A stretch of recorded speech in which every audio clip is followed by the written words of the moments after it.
I messed up. Yes, I publicly admit I made a mistake.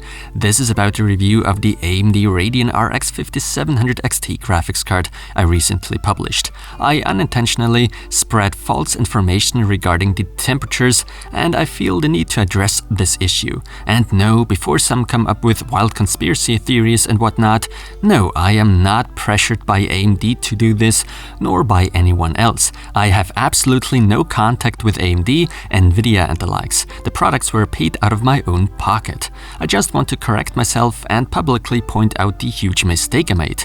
Something like that gives me sleepless nights after all. So what's the mistake then? Well, long story short, I reported incorrect temperatures and, to make matters worse, compared those with results of Nvidia GPUs.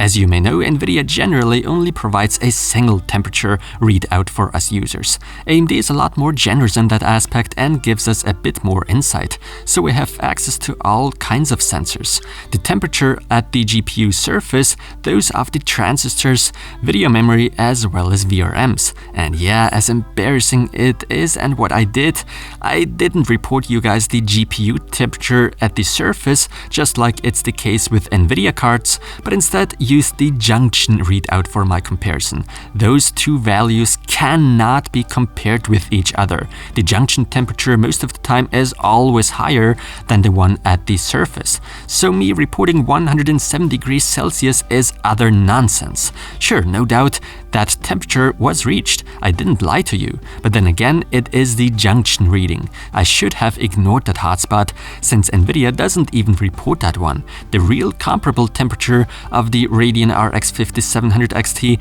therefore happened to be much lower. But in all fairness, I have to tell you guys, we are talking of the GPU temperature. Now you know my mistake. I admit I was wrong, there's no denying. But despite my unintentional false statement on this matter, I can tell you my conclusion remains the same for that review. The real problem, in my opinion, is not necessarily so much the GPU temperature, but rather those of the VRAM, and my previous values are still correct for that, unfortunately. To put it mildly, the VRAM temps of that GDDR6 memory aren't great.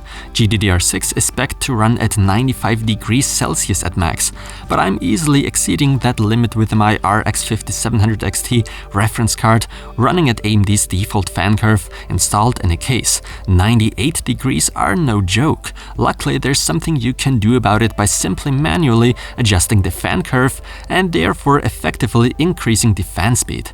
That way, temperatures can be kept at a somewhat safe level. You just need to get used to the additional noise the fan makes.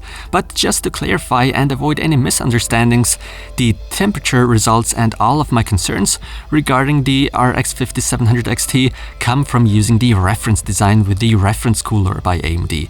Custom cards with good coolers on there shouldn't have any of those issues. So my conclusion remains the same. I'm really impressed by AMD's Navi graphics cards.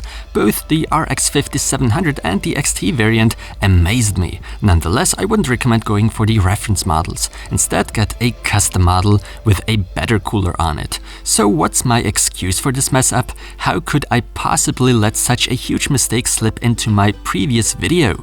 Well, I hate admitting it, but in recent times I'm dealing with a bit of health-related issues and lots of stress. Many times I'm just super tired, and I'm not sure how things are looking for you guys, but when I'm tired, I make one of the dumbest mistakes. Mistakes that normally are so obvious you can't miss, but I do, and I only notice in the end when it's already too late. But there's no excuse for spreading false information in my opinion, so I don't expect any kind words whatsoever. Things like that cannot happen, and I'll try my best to not make such mistakes in the future. But of course, it needs to be said, no one is perfect. I'm just a human just like you are, and I know that. So at this point, huge thanks goes out to all the people that noticed my error but didn't brutally put it in my face. With mistakes like these, I'm already suffering enough and blaming myself before you do. But oh well, I've learned from that mistake. Thanks for watching this video.